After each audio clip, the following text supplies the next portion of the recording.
सपा के बाद आज कांग्रेस ने भी निकाय चुनाव की रणभूमि में उतारा अपना प्रत्याशी। बरेली से खबर बुलंद भारत के लिए कामरान अली की रिपोर्ट। उत्तर प्रदेश निकाय चुनाव की रणभूमि में एक के बाद एक चुनावी पहलवान सामने आ रहा है। आज कांग्रेस के महानगर कार्यालय पर उस समय खूब ढोल नगाड़े बजते हुए नजर आए, जिस समय उत्तर प्रदेश कांग्रेस कमेटी ने 5 नगर निगमों के प्रत्याशियों के नामों की घोषणा की, जिसमें बरेली नगर निगम सीट के लिए डॉक्टर कुलभूषण त्रिपाठी का नाम की घोषणा हुई। कांग्रेस के मेयर प्रत्याशी डॉक्टर कुलभूषण त्रिपाठी ने कार्यकर्ताओं को मिठाई बांटकर खुशी मनाई और सभी कार्यकर्ताओं से अपील की कि सभी लोग अपने अपने घरों से निकलकर शहर के विकास के लिए कांग्रेस के सभी प्रत्याशियों को जिताने के लिए कार्य करें। वहीं कांग्रेस के मेयर प्रत्याशी डॉक्टर कुलभूषण त्रिपाठी ने एक प्रेसवार्ता का आयोजन किया, जिसमें कांग्रेस प्रत्याशी डॉक्टर कुलभूषण त्रिपाठी ने शहर की दुर्दशा पर सवाल उठाते हुए कहा।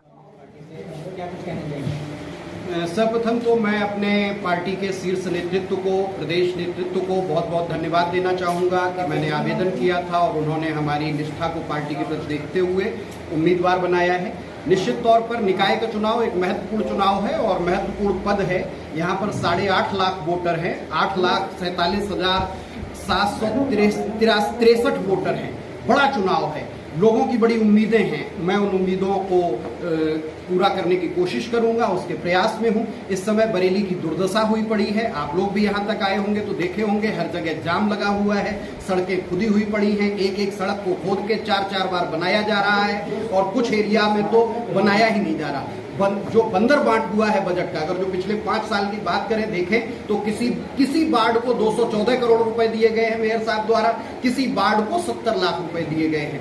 बहुत ही अनियमितताएं हैं तमाम मदों में। बजट को मैं देख रहा था, अभी एक वार्ड में गया था, वहां रहपुरा चौधरी में लोग चंदा करके अपनी नाली और गली बनवा रहे हैं अपने पैसे। 26 घरों की कॉलोनी, बजट सैंक्शन हो गया, सब हो गया, लेकिन निगम काम नहीं करा रहा। 5 लाख रुपए में वो लोग अपना नाली गली बनवा रहे हैं। दरअसल ये नाली गली का चुनाव है, जीवन का सबसे महत्वपूर्ण पक्ष होता है। आप जिस घर में रहते हैं, जिस घर में आप नहाते धोते पानी पीते हैं, हर चीज निगम से जुड़ी हुई होती है और निगम घोर लापरवाही बरत रहा है। हर जगह कूड़े का ढेर लगा हुआ है। 5 मुख्य काम हैं, बिजली, सड़क, पानी, सफाई, सीवर, और इन 5 कामों पर निगम आज फेल है। ऐसे समय में मैं कुछ शिक्षित व्यक्ति हूं, मैंने 4 केंद्रीय विश्वविद्यालयों से अपनी शिक्षा प्राप्त की है। मैं IAS PCS के लिए विद्यार्थियों को पढ़ाता हूं।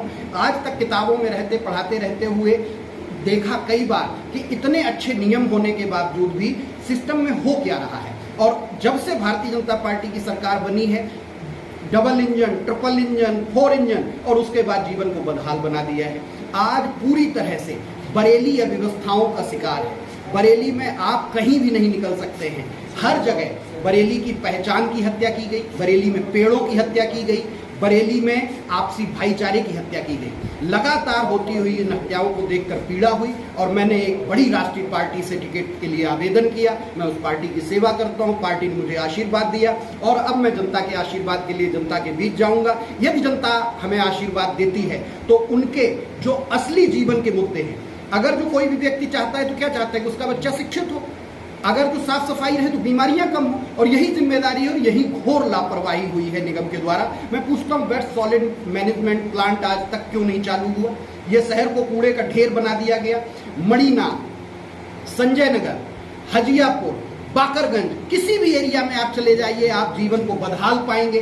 बहुत बुरी स्थिति बना रखी है इस समय बरेली की, और ऐसी खराब स्थिति में मैं अभी पिछले 6 महीने से लगातार जनता के बीच जा रहा हूं, जनता से बात कर रहा हूं और जनता यही कह रही है कि इतनी खराब व्यवस्था कभी जीवन में सोची भी नहीं थी जो इधर देखी है। इन्हीं सब मुद्दों के साथ मैं जनता के बीच। बेरोजगारी का सबसे बड़ा मुद्दा बरेली में है युवा रोजगार। जो आप IAS PCS की बात कर रहे हैं, बाकी और भी है, इंटरमीडिएट छात्र, ग्रेजुएटेड छात्र, उनके लेकर क्या, रोजगार को लेकर क्या है? रोजगार को लेकर निगम का कोई जिम्मेदारी नहीं होती है। निगम के कामों में रोजगार नहीं आता है।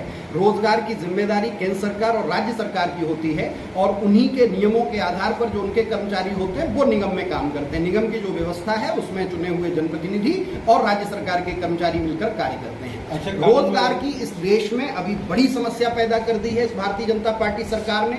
पिछले कुछ समय से सारी भर्तियों पर रोक लगा दी गई है। मैं पीसीएस की बात अभी करता हूं तो इस बार जो पीसीएस का आवेदन आए हैं उसमें 173 पद दिए। इतिहास में आज तक इससे कम पद हो ही नहीं सकते थे और 6 लाख विद्यार्थियों ने आवेदन किया है। क्योंकि मैं उन चीजों से जुड़ा हूं, लेकिन हाँ, यदि मुझे मेयर की जिम्मेदारी मिलती है तो निश्चित तौर पर बरेली में हम स्वयं सहायता समूह विकसित करके निगम के माध्यम से, जो निगम की दुकानें हैं, निगम की जो जमीनें हैं जिन्हें औने पौने बांट दिया गया है, खुर्द बुर्द कर दिया गया है, लीज पर दे दिया गया है, उनको लाएंगे और यहाँ के जो नौजवान हैं उनके लिए स्वरोजगार के अवसर उपलब्ध कराने का प्रयास निगम करेगा। बरेली में बीजेपी की सरकार होने के बावजूद उनके पार्षद ही कुछ नहीं हो पा रहे हैं और बड़ा बंदरबाट हो रहा है। उसके तहत अगर आपको जिम्मेदारी मिले तो सीधा सीधा किसको टक्कर मारेंगे?